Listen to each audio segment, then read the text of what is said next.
হে আমার সৃষ্টিকর্তা, হে সাত আসমান জমিনের মালিক, 18,000 মুখলুকাতের মালিক, তুমি তো সবই জানো গো মাওলা। এই স্বার্থপর পৃথিবী কারও কেউ না। এই স্বার্থের পৃথিবীতে সবাই স্বার্থ নিয়ে ব্যস্ত।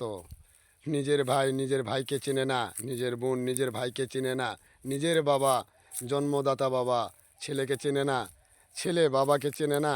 এই নিষ্ঠুর পৃথিবীতে আর কতদিন মাওলা গো? এদের কি হেদায়েত হবে না? এই বেঈমানের প্রতিফল আল্লাহ তুমি তো নিজেই দিয়েছ মাওলা। এদেরকে হেদায়েত করো, সাথে সাথে আমাদেরকেও হেদায়েত করো গো রাব্বুল আলামিন। আমাদেরকেও হেদায়েত করো, মানুষের সাথে চলার মতো তৌফিক দান করো, মানুষের উপকারে করার মতো তৌফিক দান করো, গরিব মানুষের পাশে দাঁড়ানোর মতো তৌফিক আমাকে দান করে দিও মাওলা। মাওলা গো, হালাল রুজি রোজগার করি আমি, আমাকে তারা বলে আমি নষ্ট ছেলে।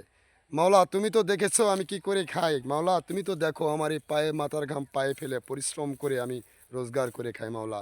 তুমি তাতে দেখো মাওলা, আমার উপরে তুমি রহমত বরকত নাজিল করো, তার সাথে সাথে মানুষের উপরেও রহমত বরকত নাজিল করে দাও ইয়া রাব্বুল আলামিন।